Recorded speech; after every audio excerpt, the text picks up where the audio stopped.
Guys, welcome to this video. Just thought I would film a little bit of an update. I've done many through this Betfair series, just like I have for loads of other bookies. Betfair's shaping up reasonably well.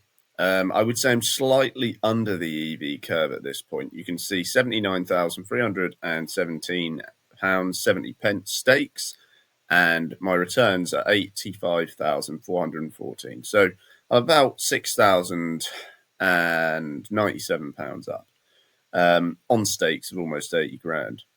I think the first thing to note is that most people, they often contact me, how on earth are you betting that much money? I can't do it. I just get restricted. And I suppose that's the point of everything I do and create. If you want to be able to bet that much, you've got to take a different approach or you will just get restricted. It's very simple. Of course, if you want to learn, just go underneath. You get my free betting list.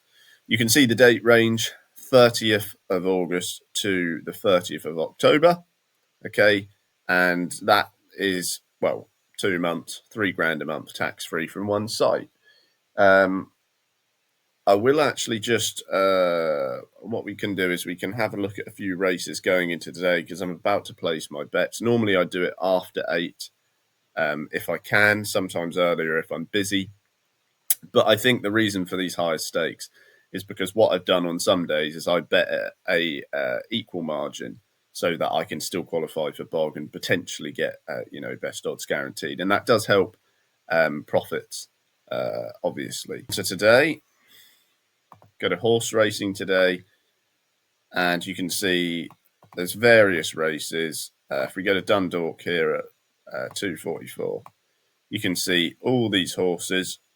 Now, you really have to think about the standard deviation, or basically the deviation between the odds of the horses in the race. So you can see Thompson Gunner, 3.75, but the second favourite is close, the third, fourth, fifth, and so on.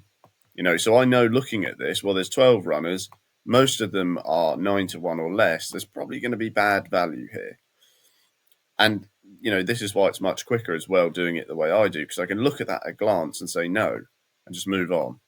And then I can look at the next one. Well, how many places? 4 places. Well, we've got a lot of runners here, 17, probably going to not have a lot of value. We do have quite a few at 25 to 1 onwards, which does help. So there might be a smidge, but there are quite a few lower odds there as well. So being able to look at the races at a glance and know what is good and what isn't really speeds this up. And you can be done in 5 minutes in the morning.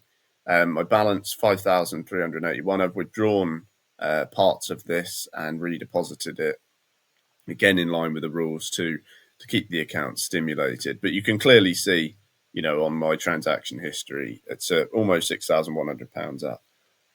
I should probably be near a 7 or 8. So I wouldn't be shocked if today, or tomorrow, or sometime soon, I start to win in a row, and of course I will post that. Like I said on my last video as well, remember, I showed you the profit and loss. It was win, win, win, win, win, and I said there's a good chance I'm going to go down. And at that point I was about 5,000 up. Okay, and you can see I'm only 1,000 more up because I had a downswing. I started to lose a bit, but I will never lose in the long run because I'm always betting at favourable odds, whether there's an extra place or no extra place. You just have to be betting when the odds are in your favour. And that is why gambling doesn't work. So if you want to learn, go underneath. I'll post more profit updates for this site, and I'll see you all soon.